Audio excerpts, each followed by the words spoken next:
Grown-up entertainment. If you can play this on your TV, I don't even know how to open the box. Produced by Lee Bowden, 1977. 77. Total running time 14 minutes.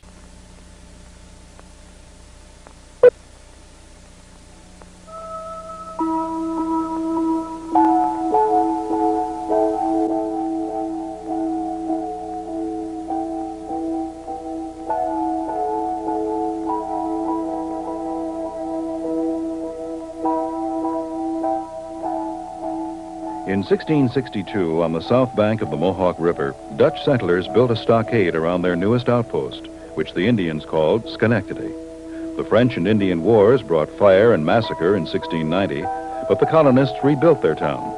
It grew and spread from the riverfront settlement, but the homes in that core have been lived in continuously through 3 centuries.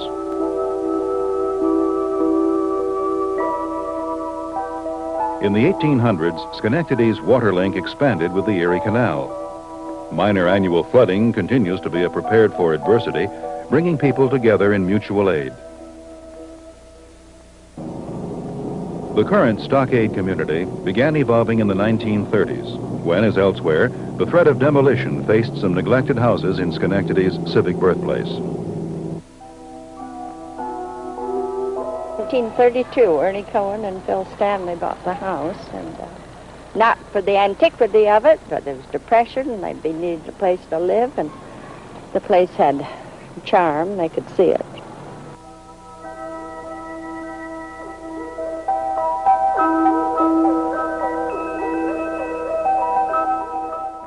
Memories of growing up on North Street. I was born in an upstairs room in a house on North Street. For me, there is a lifetime of memories here in that house and on that street.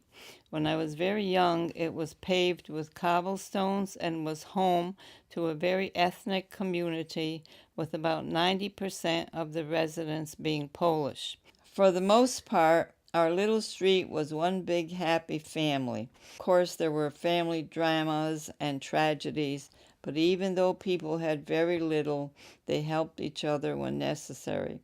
I hope my little trip down memory lane, North Street in the Stockade, held something of interest for you. Oh yes, by the way, I still live here. My name is Jessie Malecki, and I lived in this house for 90 years. I'm Peter C. Hornby, and I've lived in this area since my birth. I was born in 1926.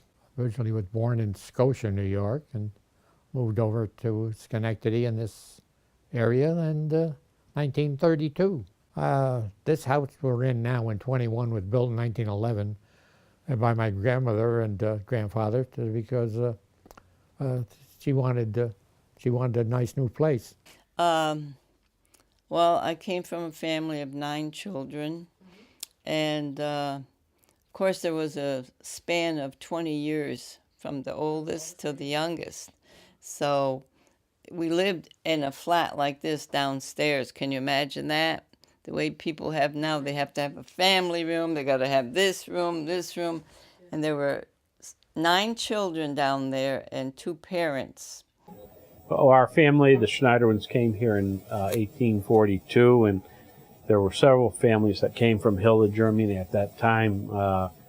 Nikolaus family, Debbie's family was Nikolaus, and they also had a butcher shop that was down across from the Indian, near Arthur's. And then they were also the Schwenker family and the Whitmire, the broom factory. William Schneiderwin, who was my great-great-grandfather, the broom maker. I asked your father one time, I said, do you remember when I was born? Because I had 4 brothers and his father was the second oldest. And he says, oh yeah. I says, tell me about it.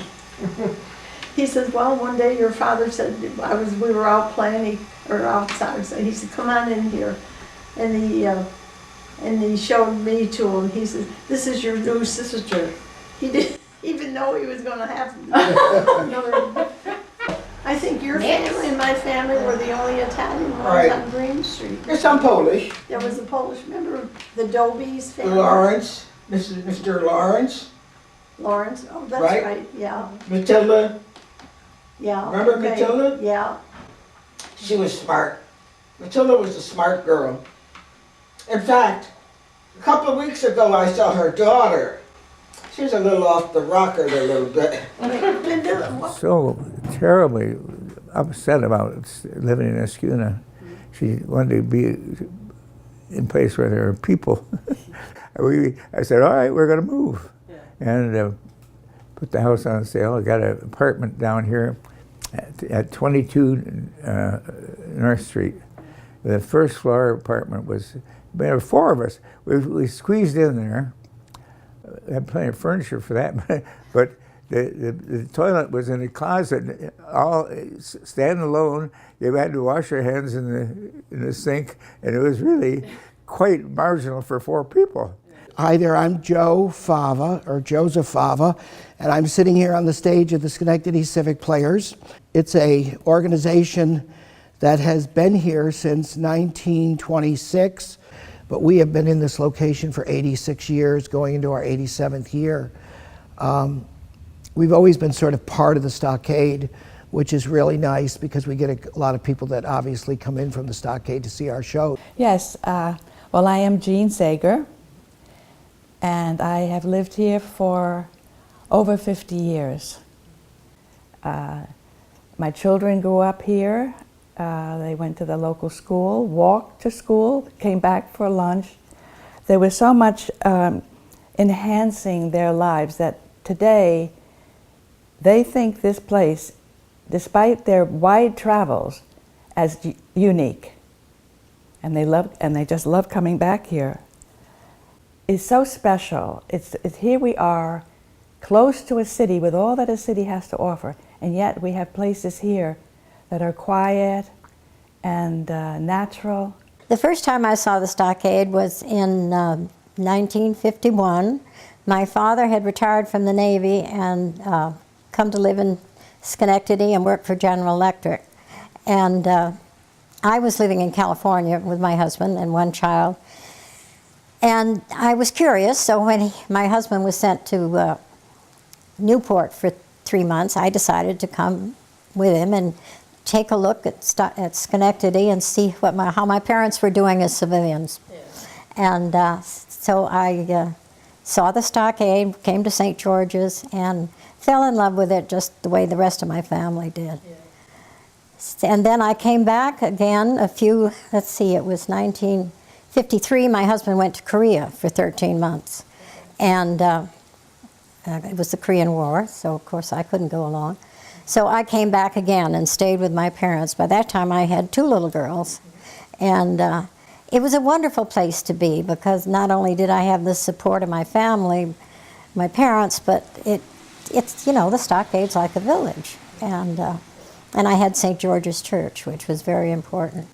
And then in 1961, my husband was deployed again for 13 months, and I came back again. And at that time, my 2 older girls were in school. I had 3 little girls by that time. My 2 older girls were in school, and they came here to Riverside School and spent that year here. And then in 1966, my husband retired from the Marine Corps. And he'd been brought up in the Army, and I'd been brought up in the Navy. And neither one of us had a real home. We didn't have roots anywhere. So Schenectady, by that time, seemed almost more like home than any place we'd ever lived. Yeah, I'm Malcolm Willison. I've lived in the Stockade only since 1984, which is, by the Stockade standards, yesterday, and sometimes feels like yesterday to me. We tried to live in the Stockade for many years, because I first came to Schenectady in 1964 and couldn't find any place to rent. So finally we were ready to buy a house. Weren't shown anything in the Stockade, and we asked Werner and Jim, Werner Fibers and Jim Schmidt, friends of ours, whether there was anything in the Stockade, and they said, oh sure, there's a house right next door that the divorced wife of the famous city judge who used to drink a lot and get into trouble.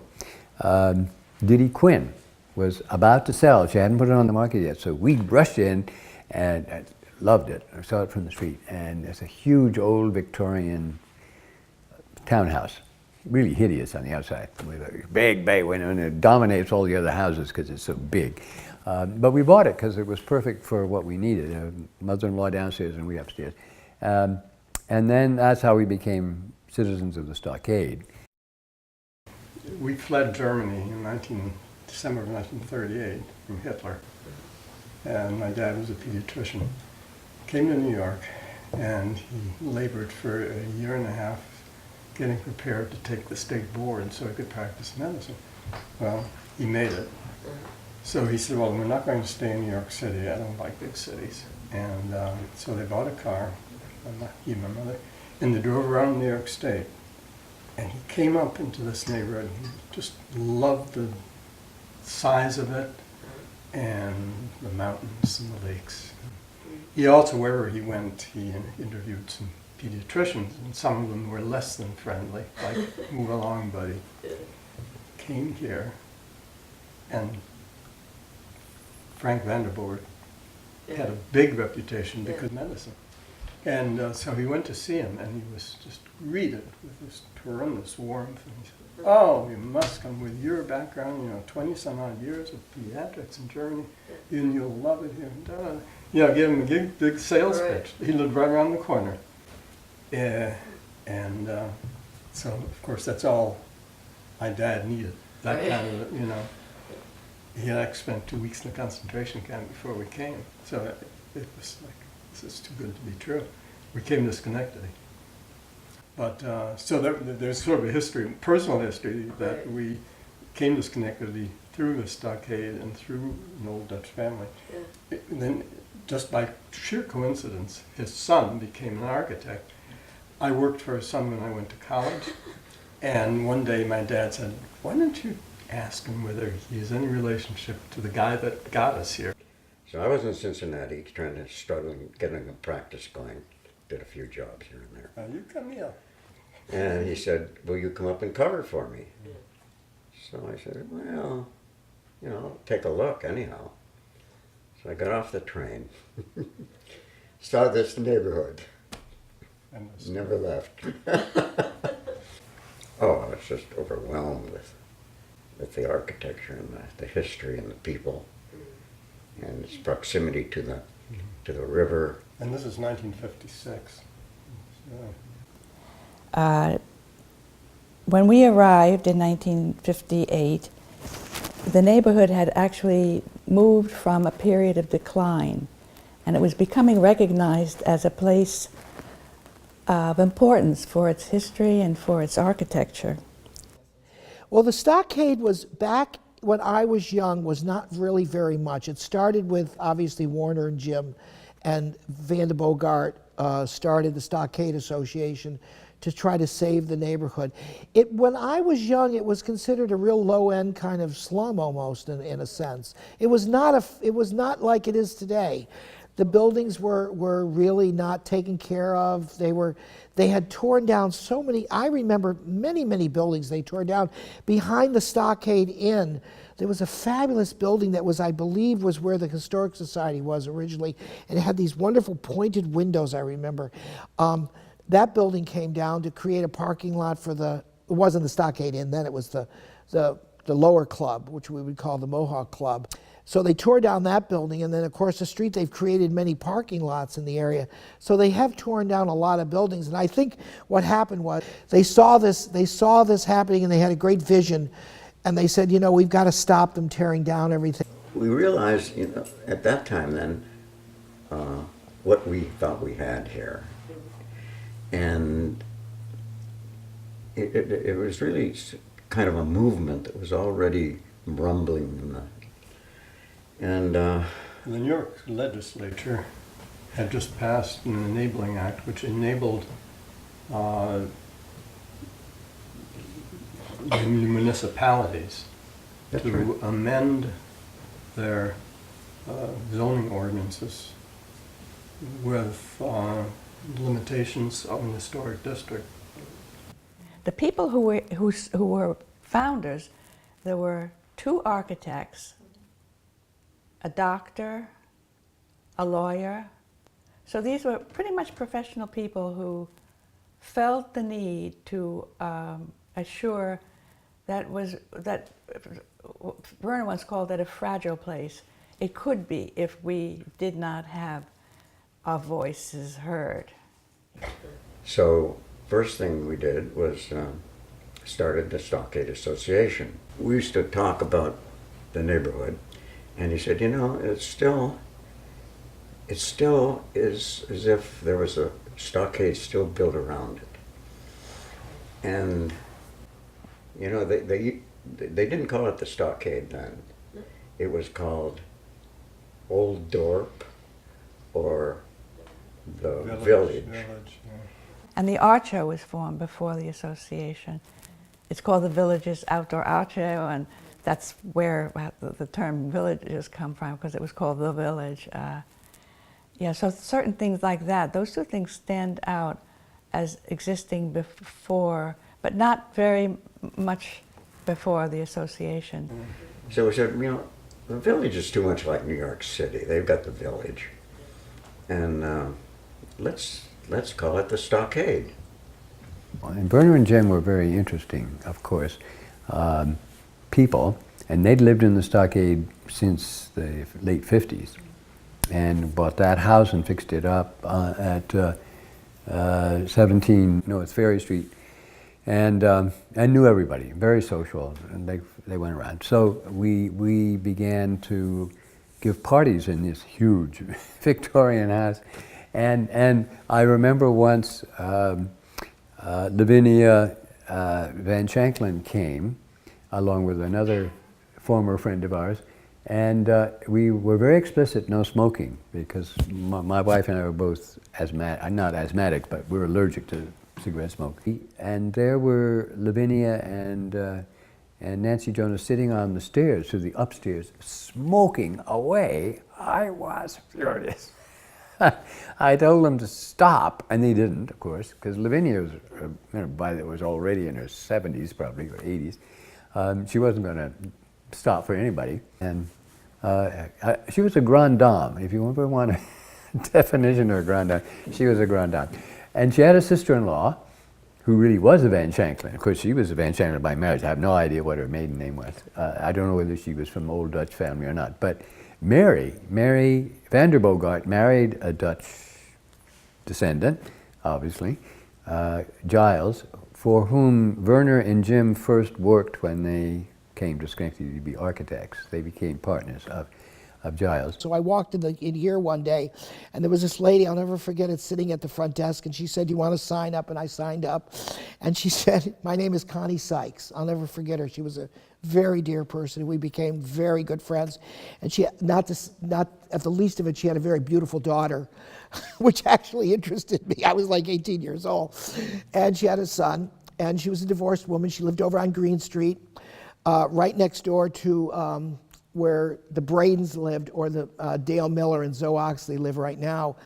And through her, I met, obviously, her daughter, Carol, and next door to her were the Bradens, very, very interesting family. And Mrs. Braden was very, I guess, if it was unconventional, she never wore shoes. She used to walk around the Stockade barefoot in the winter yet, too, sometimes.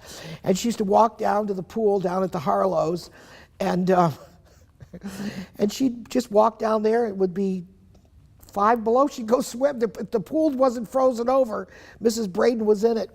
And they always had hours that people could go, but she never paid attention to that.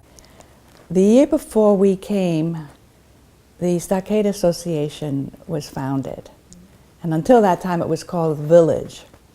That didn't seem like a distinctive enough name, so the Stockade was settled on, since that fence was surrounding the area when it was the early settlement. Well, Giles had a sister, Lavinia Shanklin, her married name, and they lived right next. They lived in the old Abraham Yates house, which is the oldest house in the Stockade. But anyhow, she said, "Okay, let's get some people together and and come to our house and talk about this idea of an association.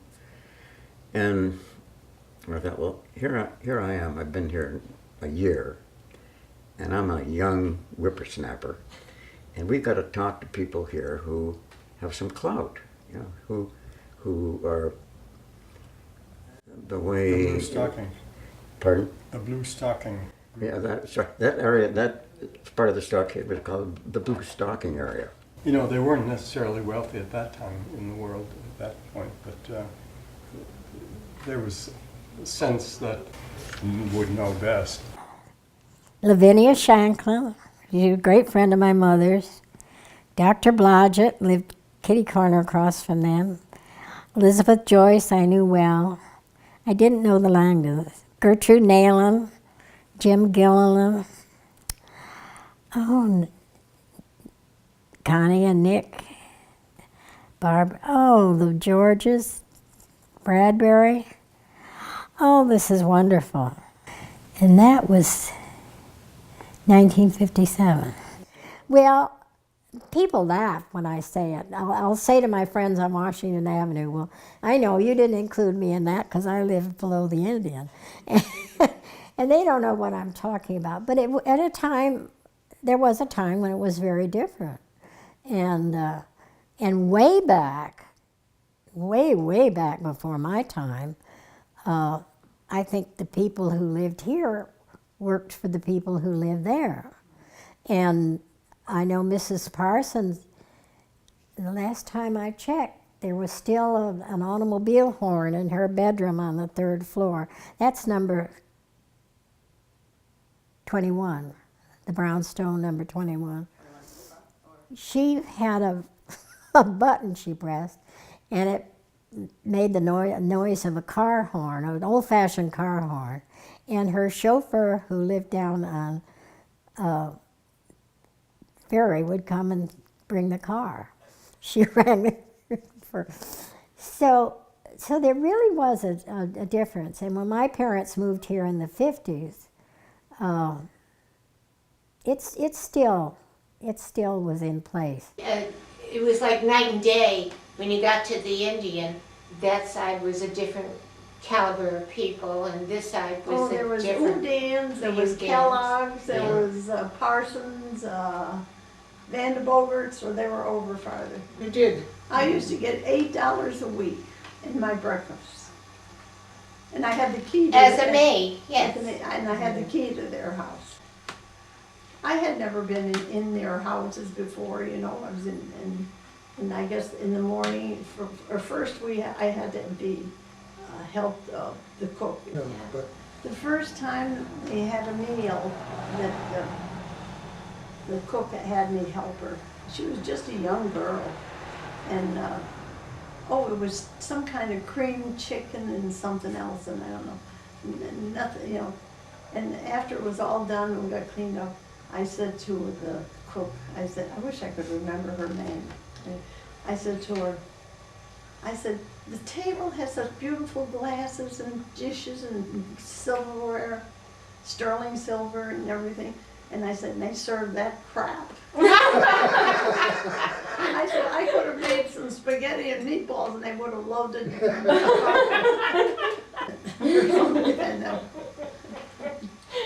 But you know what the old doc did to me?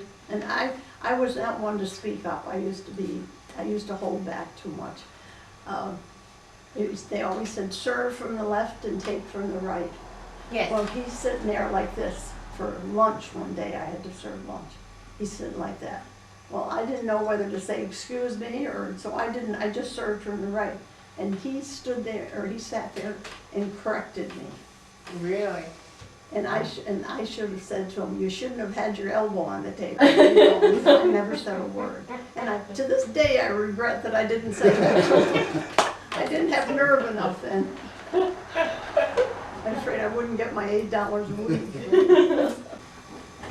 When I left Mrs. Vanderbogert's, I had applied to the GE for a job. That was right at the beginning of the war. And I got that blue envelope from the GE. All their envelopes were always in blue. And I went to tell her that I was leaving her. And I had never signed anything when she hired me. She was furious. She'd have a big luncheon the following week and she needed me there and she couldn't find a replacement and and I knew I was, you know, I couldn't turn down a GE job and I don't know if I'd ever get hired again. And Well, she said, a good friend of hers was the vice president. She was going to call him up and tell him he couldn't hire me because she had to I had to stay there and help her with lunch. Oh dear, so what happened? So I said, well, go ahead. I said, but you know, I apologize and everything. I don't think she ever called. She owed me a week though. So the next week I went back and rang her doorbell in front. I didn't go around the back. I rang her front doorbell. She said, just a minute.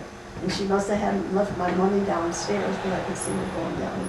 She come up and handed it to me. Oh, she was so curt and so polite to me. Not a bit friendly.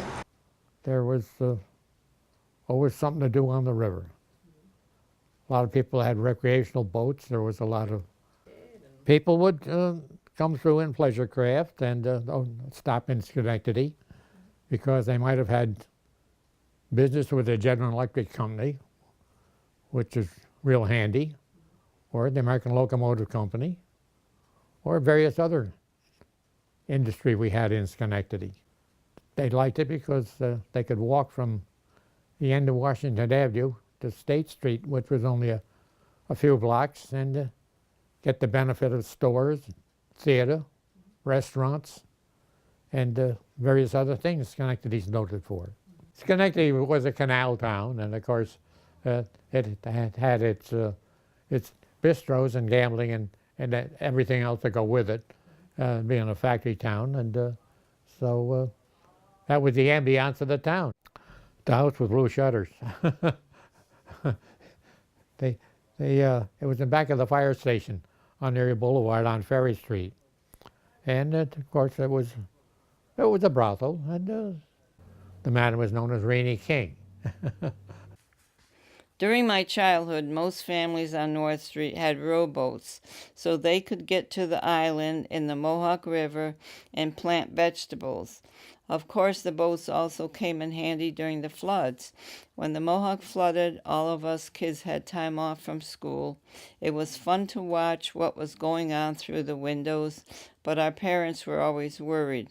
After the water receded, the firemen came down to pump the water out of our cellars. Old Scotia Bridge ran from Washington Avenue over to Scotia, and it was the old covered bridge, 7 piers across there, and between each pier, they built a barn.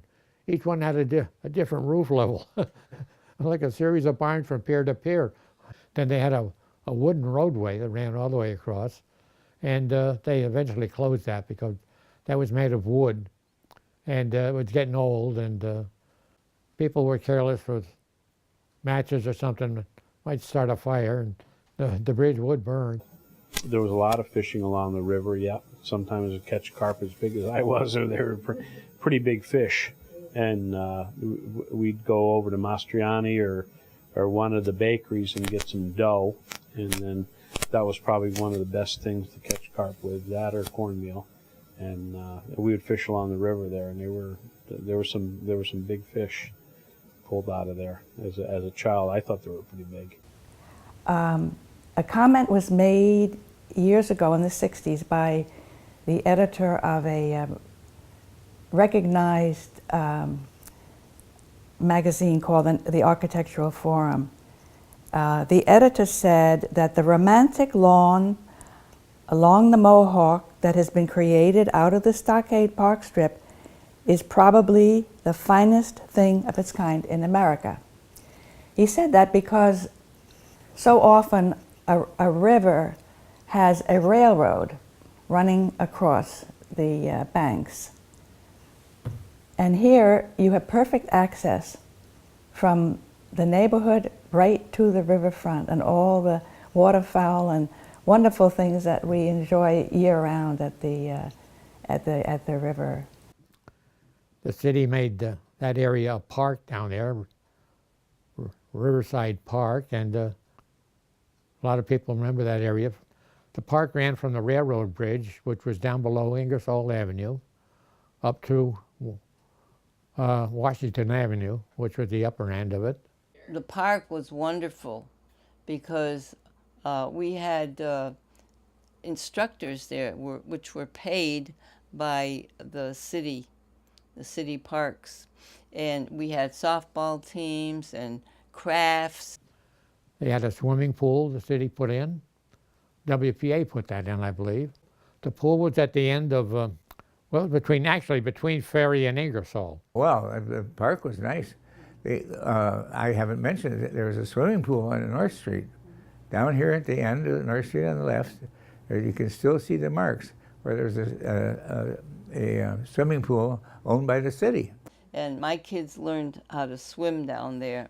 You know, one day I came home and I went down there and I didn't know my son knew how to swim. I see him jumping in. I said, "Oh my God!" And he's swimming away. You know. In fact, I'll tell you, I've just thought of a very interesting story. I have a scar here, right here on my forehead. And if you've ever heard of a race car driver named Cha-Cha Muldowney, she was from Schenectady. She was the first female race car driver in the United States, and she started in Fonda. Her name was Shirley Rock. She lived across the street from, and down at the park, at Riverside Park, there was a pool. There was it was a second level pool. So the building had these wonderful stone arches, and upstairs, you'd go up the stairs and the pool was up on top. So we used to swim there.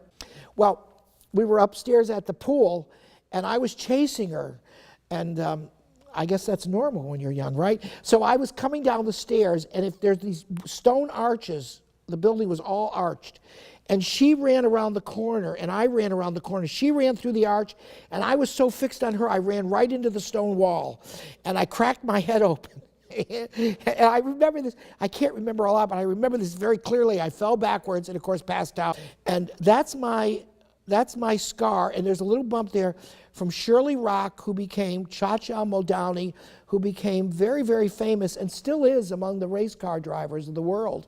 I've still got her picture at home somewhere. I'm sure I could find it if I had to, and she had pigtails, and I just was in love with the girls that had pigtails. So. At the end of Governor's Lane, in the old governor's mansion, was, during the war years, was taken over by a couple of professors from Union College, Harlow and Bates, and they had accommodations for rooming for GE engineers coming in on test programs. A lot of famous people came through in their younger years, and it was quite the gathering spot. It was called the University Club, and they called it, they had housing for mainly new young GE engineers that come in and stay there until they decided to move on. They had a pool and lots of guys, and it was nice, you know. And of course, we'd always end up in the Harlow's pool. And of course, they always had, like, you couldn't swim after a certain time, but that never made any difference to us. We would jump in there at night, and Mr. Harlow would come out with a flashlight. "Arr, arr, arr, who's in the pool? Who's in the pool?" So we used to yell who we were, and he knew we were neighborhood people, so he never said much to us. But in the old days, everybody who was anybody, including Ann Bradbury, that's how my wife met Ann Bradbury, was swimming at the Harlow's pool. Anyhow, the first meeting was very successful. And we decided what the boundaries would be, and that there'd be a $1 each person initiation fee. And we'd set up a education committee, and so we set up committees, and hammered out the bylaws, the Constitution and bylaws, and we met a month later. And everybody approved all the committee's work, and we were in business. I mean, I'd only been here a year, and here we had an organization already, and I was elected president then after Copper, and then Warner designed the mastheads and all the artwork, and our secretary and he cranked out the Stockade Spy.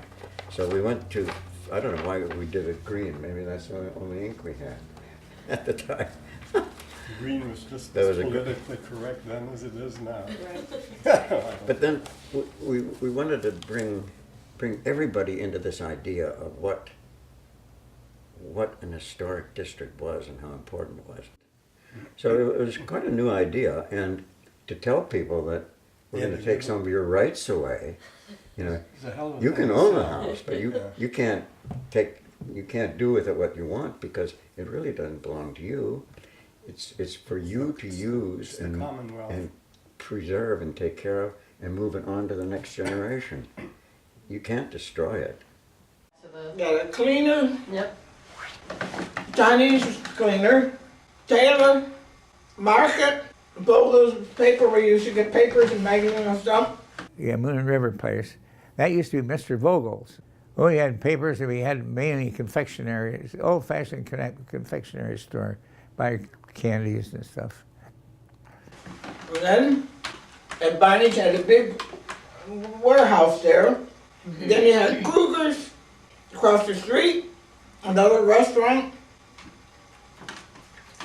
Sam Hankins restaurant, my grandfather's barber shop. One was a lawyer, one was a bookie. He was they were nice people. Mr. Faber, may he rest in peace. His feet were so bad. People that raised dogs, and we had people that raised crops and wherever they had, and some people just raised cane. They used to deliver bread to the house. Yeah. I still have one of the old Fred offer signs. He'd put the sign in the window and he'd know, and then he'd combine his cart and he'd stop. The old guy was the great one, was Sammy, the fruit peddler. Oh my God. Oh my God. May I have more coffee, please? Oh my God. Remember him and his horse? He used to have horses that were older than he was. They were something. They were something. The kids would talk to him, and the other kids would run behind his wagon and steal from him. And then when the broom factory burned, I was the one who turned that one in. It was still in operation, and it was still making brooms for the United States Naval Academy. My husband went there, and he was so fascinated when he heard that. He went over and went through the factory, and they weren't turning out many brooms. And then when it went on the market, people came from all over the United States to buy the equipment and the machinery and all of it. And I was sleeping in the back bedroom in that house, and I woke up to the sound of flames. It was the sound of the crackling flames that woke me up. And so I called it in, and they came down with everything because they were worried about the other houses around. And it was after that they sold it and built the condominiums. And I remember we used to get all our meat at Arthur's. They had a great meat market there back in the 60s and 70s. And even when we didn't live in the Stockade, we used to get all our meat there. Arthur's Market, when we first came in 1964, had been there for a long time. We would sometimes go and shop there, and even before we moved 20 years later I moved into the Stockade. It was entirely a shop. It was not, there was no place to sit down. You could sit down outside. Eventually Arthur, I think because of his son Peter, who inherited the Arthur's, I think Peter is the one who said, well, you really ought to put chairs and tables outside, and then people can sit down. And people loved to do that. And they would come, they'd be occupied all the time, all day long, people were talking away. But Arthur's was mostly groceries when I was young. It was not a sit-down place. It was all groceries, and he delivered. Arthur's was very successful, and they had several things that they had that they don't have now. New York Times used to be the source for New York Times. So you go there on Sunday, and there would be 50 or 60 of these times that cost quite a bit of money. with your name on it. I mean, everybody had a name. He reserved all these New York Times for people, so it was a big business. I never did steal any candy, but boy, there were some kids that were experts at it at Arthur's Market. But I always thought afterwards that he knew, but he didn't care. I always thought he'd let them do it. I would never do anything like that. I was terrified that I'd get caught. But Arthur was there all the time. God, he spent like 60, 70 years behind that counter. Well, Arthur died, and Peter took over. And Peter, a really smart guy, said, okay, we're going to have people inside sitting down as well as outside. And he moved all the suds and soaps and cereals and everything into one side of the Arthur's and turned the other side into a sandwich counter kind of thing. And that went very well. They would come and have lunch, and it thrived. Amazingly, just a year after the association was founded, there was on the books a historic district in Schenectady. And of course, the story goes on, the idea of convincing the city council and the mayor, and we had a city manager at the time as well, and the corporation council, and all these people had to be convinced that they would make an official law that would protect this neighborhood. We held mass meetings. You know, the old courthouse, the big columned house on Union Street, and they had a big room on the second floor, which was an original lecture hall, I suppose. And we had meetings there, and we'd have hundreds of people would attend and and discuss this situation and this problem. Wild deal. Yeah. Well, there was a lot of debate about it. There were tons of letters to the editor in the paper all the time. When the ordinance was finally passed, the first thing the city had to do was establish a board of review, which is the Historic District Commission, still functioning. And they're the people who review your plans for what you want to do with your property. And report back to the building inspector. So the first chairman of that was appointed as went to Bill Milton, the general. Warner was on that board, on the first force. And again, sparks flew. But there was initially, right away there was a challenge. Now, there was a big house across, there's an empty lot across the street. And there was a magnificent Victorian home built there. The Lions. When he died, he willed it to the First Presbyterian Church. And the church didn't want it, so they sold it to St. George's. And St. George's said, well, we don't want it, but why don't we just get rid of it, and we'll have a piece of land there in case we want to expand in the future. St. George's, when we got here, had for a long time been under the care, tender loving care of Father Kirby. And Father Kirby was very high Anglican, and he's the one who restored St. George's to its pristine late 18th, early 19th century condition. And he had a following of devoted ladies who really loved him. And he wore a cassock, and you know, he kept all the finery. He developed rituals for the church and got fine liturgical vestments and candelabra and censers that you could swing and smell up the place hours. Just and good music, very good music. He was quite a dramatic individual, and we used to watch. Of course, when you were involved in the church and you were there every single Sunday for like many years, you used to see Father Kirby do these wonderful sermons with all these wonderful gestures. So we used to call them like the crucifixion gesture, and then there was the Easter gesture, and then there was this gesture. Well, we had names for all these gestures that he would do.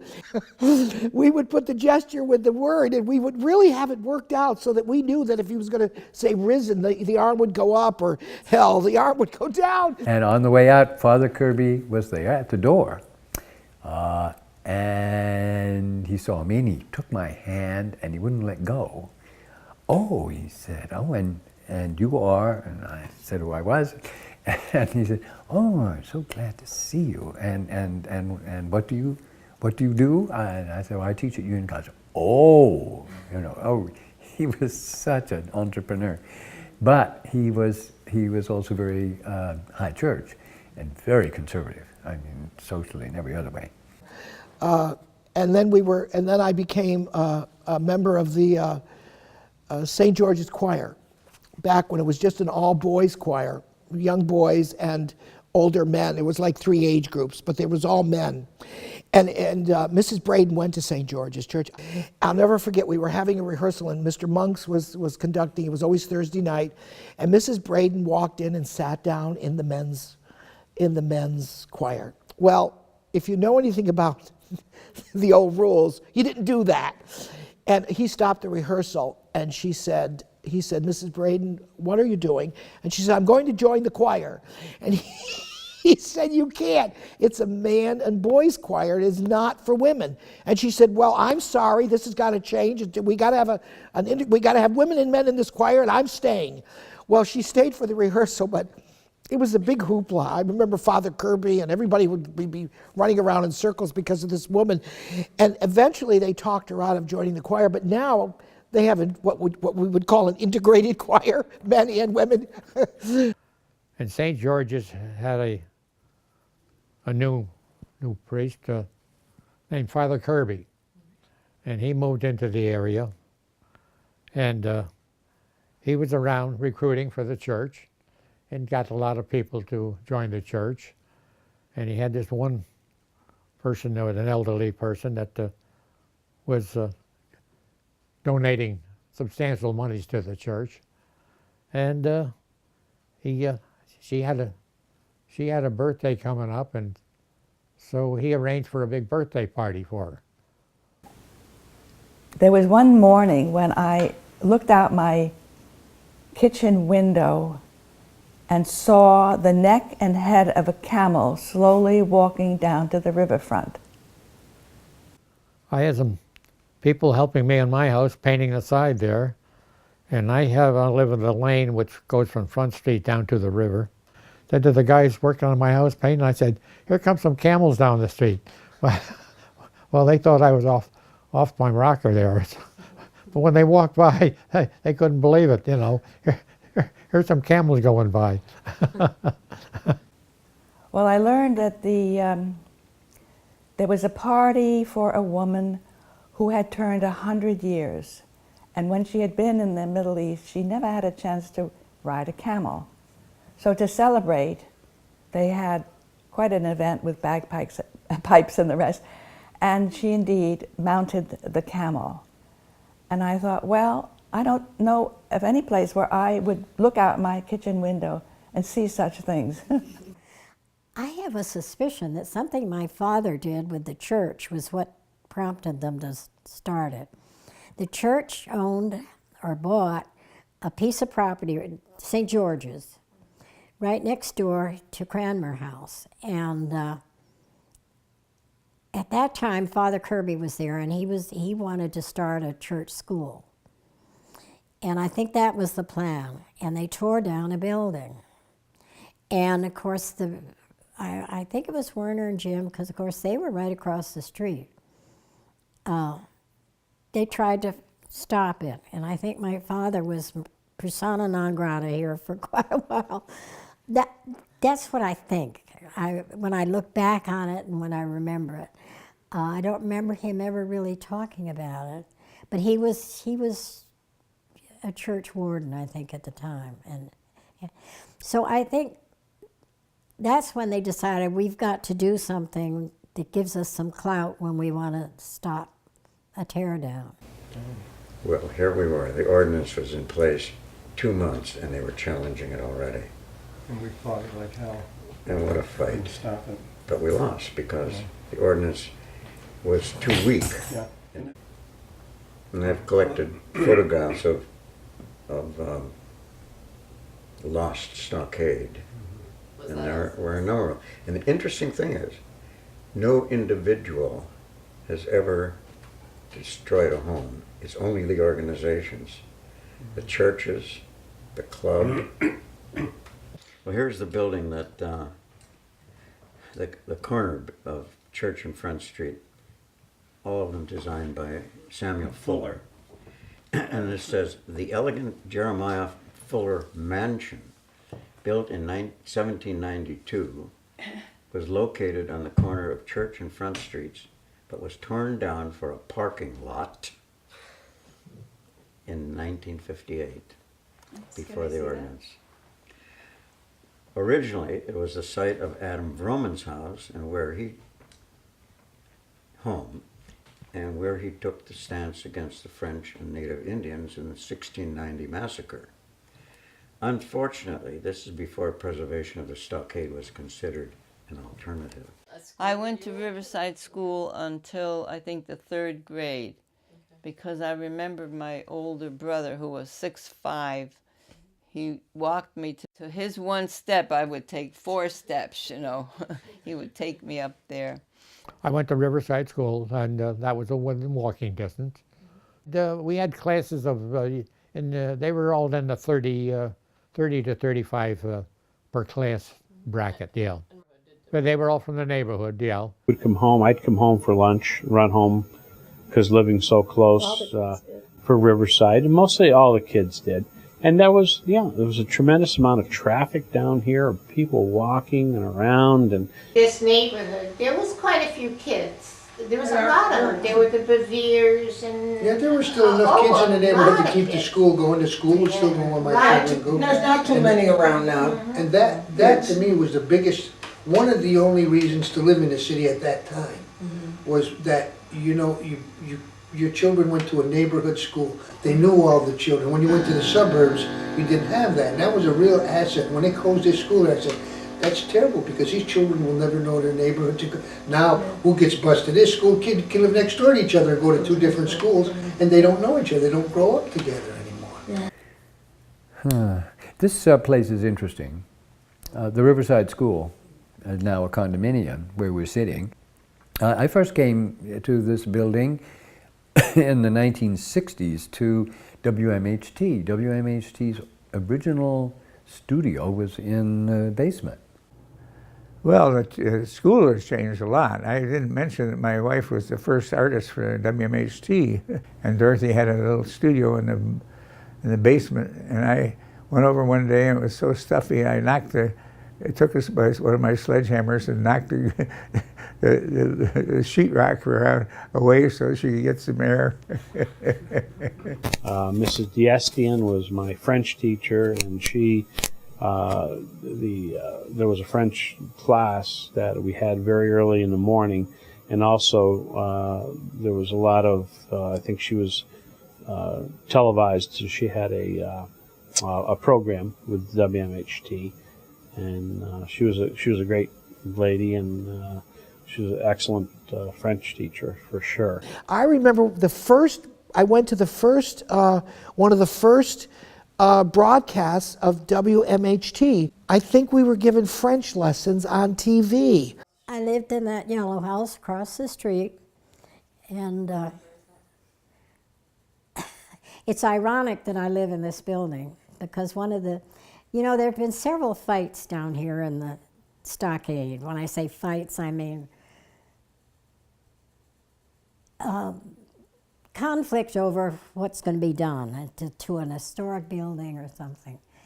And there are a lot of people who live down here who just love it because of what it is, and it's nice.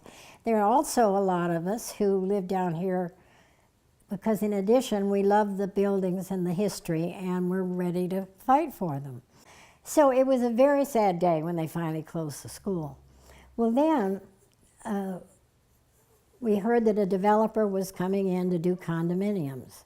Well, that's where the divide came in the Stockade. A lot of people thought, oh, that's progress, would be wonderful, we're going to have a condominium. And those of us who loved the school thought it was a very poor idea. Because we thought that it would be more of a neighborhood to have children, or families come here with children. Blake Realty managed to buy it because they had the larger bid. And just think, if the Brown School was here, all the people we'd have who were both parents work and have a child in a school right in the neighborhood. The Stockade would be very different than it is now. But then, once it was done, we wanted this to be a success. I mean, we didn't want to sit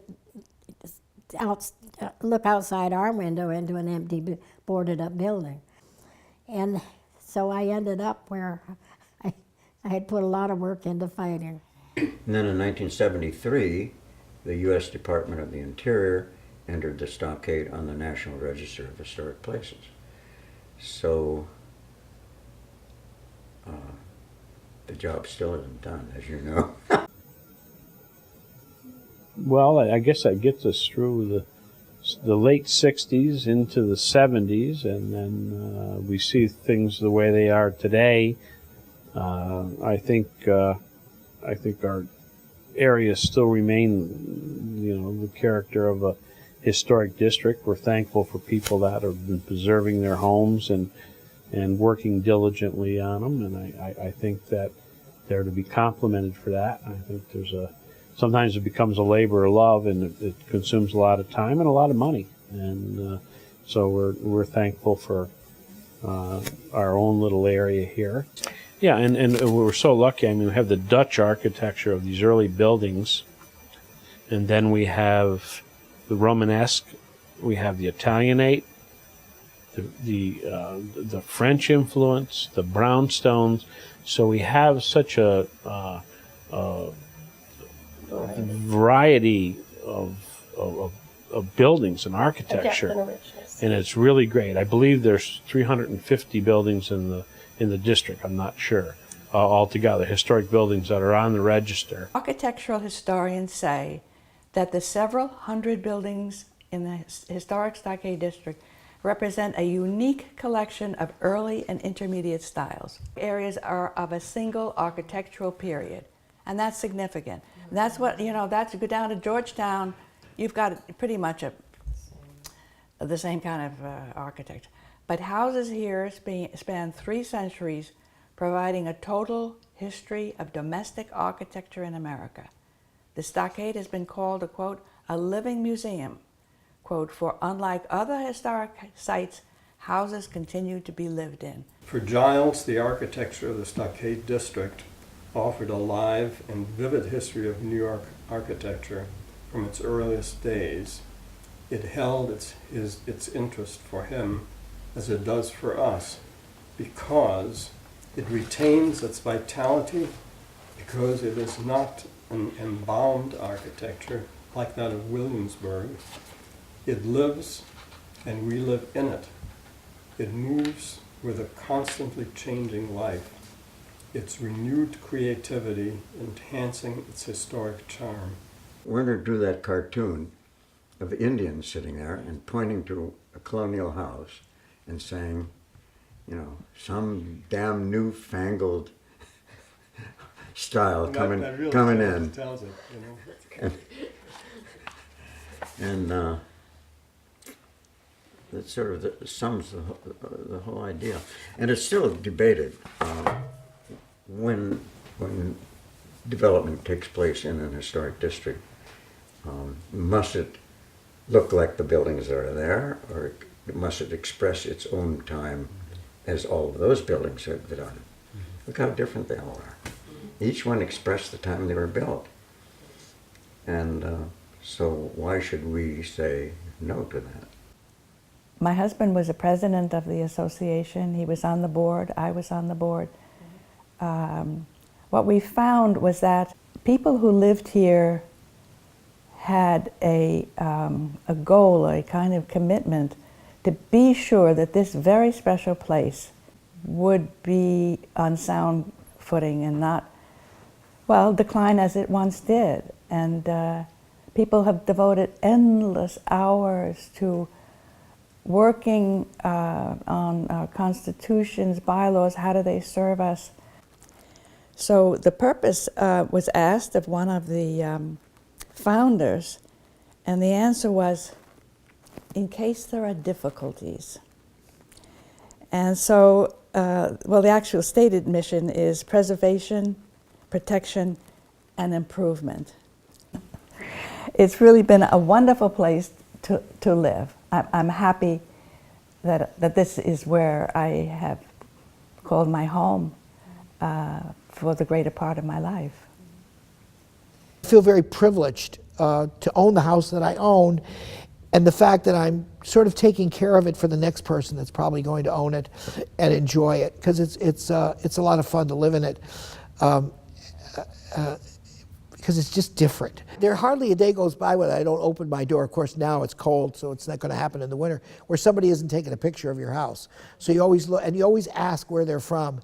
And the interesting thing is they're from all over. But it's amazing how many people come through here.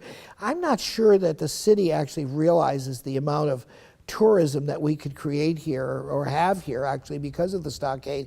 And there are people that actually drive here to look at the houses, and we kind of take it for granted because we live here, but there's people walking on the streets all the time, but they come from all over to see the homes, to see the exterior of the homes, and they really are, they're interesting. And as I said, I think we take that whole thing for granted, the wonderful place we live in. It's quite unique. Really, the place is endlessly interesting. So what we have to offer is a quality of life here that will attract homeowners who will care for these buildings, historic buildings that need a lot of attention through the years. And thank God that Phoebus and Schmidt and Van de Bogart and a bunch of other people had the foresight to save it. And that's really what they did. They saved it from the wrecking ball, because I don't think it probably would have been here if those people hadn't got together